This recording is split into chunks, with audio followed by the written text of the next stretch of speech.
Alors, ce qui a motivé ma lecture des discours officiels de Xi Jinping réunis dans la gouvernance de la Chine, c'est la discussion critique des savoirs sinologiques dominants sur la Chine. Discussion qui n'est conduite, pour ainsi dire, qu'en Chine et par des intellectuels chinois et qui n'a pas sa place dans le paysage intellectuel occidental. Alors que les moindres décisions états-uniennes sont universellement commentées, un silence assourdissant entoure la question de l'analyse occidentale ou européenne de la politique chinoise. Bien sûr, je ne confonds pas l'analyse de la politique chinoise avec les discussions des plateaux télé des journalistes. Et ce qui frappe, c'est que ces jugements occidentaux sur l'idéologie chinoise abondent. Bon, pourquoi pas, chacun a ses partis pris, mais ce qui frappe encore plus, c'est que ces jugements sont aveugles à leur propre caractère idéologique. Et là, je voudrais reprendre un propos de Gao Mobo et le généraliser. Gao Mobo qui écrivait au sujet de Ringen « Quelle est l'idéologie de Xi selon Ringen ?» Je cite Gao Mobo. « Le rêve chinois qui concerne la grande nation chinoise, mais pas le peuple chinois. » Ce qui est amusant, continue Gao Mobo, c'est que Ringen ne semble pas conscient qu'à formuler de telles affirmations, il se comporte lui-même en idéologue. Fin de citation, c'est dans la fabrique de la Chine, déconstruction d'un discours occidental. Page 20, et je crois qu'on peut généraliser ce propos à l'Occident tout entier et regretter avec John Garrick et Yang Chang Bennett, que, je cite, « les grandes ambitions de la doctrine Xi n'ait pas fait l'objet d'un examen critique suffisant en dehors des théoriciens marxistes de la Chine continentale. » Bon, en résumé, l'Occident est le désert des études sinologiques. Bon, c'est étonnant, mais je crois qu'il y a des raisons immédiates à ce silence de la sinologie et de la politologie occidentale sur la Chine. Et d'abord l'étrangeté radicale qui rend si impénétrable la culture chinoise aux intellectuels non asiatiques. Mais je crois qu'il faudrait y inclure aussi un certain nombre d'intellectuels d'origine asiatique. Je pense par exemple à Han Cheng et à ses propos, des propos outranciers qui posent vraiment la question d'un niveau intellectuel. Han Cheng ironise sur la réhabilitation néo-autoritaire, je cite, de Confucius, dans Confucius revisité, texte ancien, nouveau discours, 2008, Histoire intellectuelle de la Chine, page 777. On notera que pour elle, un exemple suffit à résumer l'instrumentalisation de Confucius. C'est celui de la cérémonie d'ouverture des Jeux Olympiques de Pékin en août 2008, orchestrée par le cinéaste mondialement connu Zhang Yimou, où on a vu un tableau dans lequel certains aphorismes tirés des entretiens étaient scandés à la manière de slogans par des soldats de l'armée populaire de libération déguisés en lettrés confucéens. Fin de citation, page 779. Et plus bas, elle formule l'idée que ce nouveau confucianisme est réduit par la romancière Yu Dan à un bouillon de poulet pour l'âme, je cite Han Cheng, et amplement, je cite encore, amplement conforme au mot d'ordre officiel de la Société d'harmonie, dit Han Cheng, page 780. Cette Société d'harmonie prônée par Hu Jintao. Han Cheng accumule les expressions littéraires, toutes péjoratives, qui constituent finalement un pamphlet à charge contre les tentatives politiques modernes de réhabilitation de Confucius.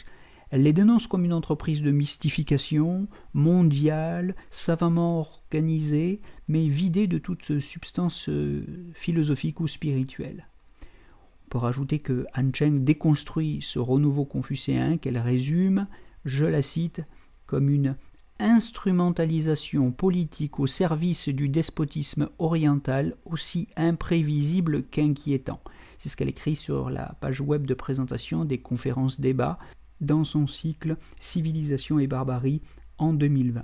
Bon, on gagnera à nuancer ces propos pour le moins extrêmes en consultant au moins en passant le site de David Hunby, Reading the China Dream, David Hanbai est un libéral, hostile à la doctrine chinoise, mais au moins s'efforce-t-il d'enrichir le propos, et la lecture des Chinois, historiens, politologues, etc., qu'il traduit, permet au moins au lecteur de se faire un peu un avis par lui-même. Même Étienne Balibar, qui a été invité par les Chinois à rédiger l'introduction à la nouvelle édition chinoise des œuvres complètes de Louis Althusser, n'a pas pu résister à la tentation de résumer la Chine socialiste, je le cite, à sa tendance hégémonique, dans la mise en garde que constitue en réalité cette introduction qu'il a rédigée, où il reconnaît cependant que, je le cite, nous avons encore à comprendre à la fois son histoire réelle, c'est-à-dire l'histoire réelle de la Chine, et l'image qui en a été perçue à l'étranger, en particulier par des philosophes et des théoriciens de la Révolution et de la lutte des classes, pour faire la différence entre les deux et instituer de nouveaux concepts, mais aussi de nouvelles images. Voilà ce qu'écrit Étienne Balibar dans Althusser et Mao en 2015. Bon, la confrontation de ces quelques points de vue, Gao Mobo, Anne Cheng, Étienne Balibar ou David Hanbai, suffit à toucher du doigt la difficulté du projet qui est le nôtre. La Chine n'est pas simplement un objet d'étude parmi d'autres, qui pourrait offrir un accès privilégié aux impensés de la philosophie occidentale, comme l'a pensé François Julien, mais elle est aussi une force politique, et en cela elle rebute et elle effraie autant qu'elle fascine. Si l'impensé, oublié ou inaperçu, est un en deçà de la conscience, la Chine socialiste est plutôt, elle, de l'ordre d'un impensable. Elle suscite un refus qui va de l'ironie mordante et de l'indignation à la condamnation exaspérée, aussi bien chez les décideurs politiques que dans l'université, donc comme nous l'avons dit en citant Anne Cheng par exemple. Alors dans ce dialogue complexe et pour essayer de sortir un petit peu de cette polémique ou pour la tirer vers le haut, deux constructions nous intéresseront plus particulièrement. L'image que la Chine propose d'elle-même à travers les discours de Xi Jinping, et, deuxièmement, son image réfléchie dans la pensée savante, politique ou universitaire, chinoise ou non chinoise. Ce qui caractérise le point de vue de la pensée savante sur la doctrine Xi, c'est la rareté des commentaires attestant d'une lecture minimale du texte de la doctrine.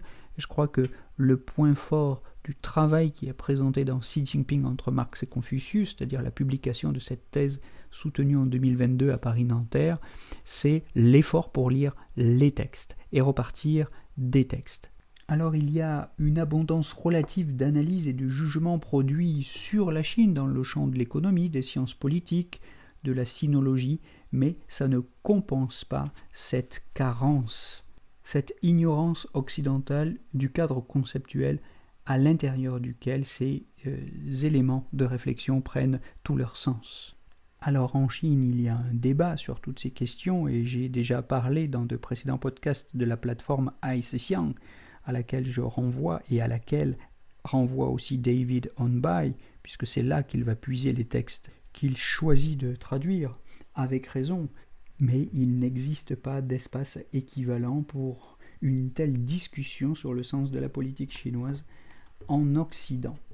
Il n'y a pas de lieu consacré à son étude philosophique, alors même qu'une révolution politique majeure de la gouvernance mondiale, impulsée par la Chine et les BRICS, est certainement en cours, largement engagée, alors même et surtout que la doctrine socialiste se déploie comme la traduction politique d'un ensemble d'influences philosophiques chinoises et non chinoises. Et je ne cesse de le répéter, il y a au cœur de la doctrine chinoise des sources françaises.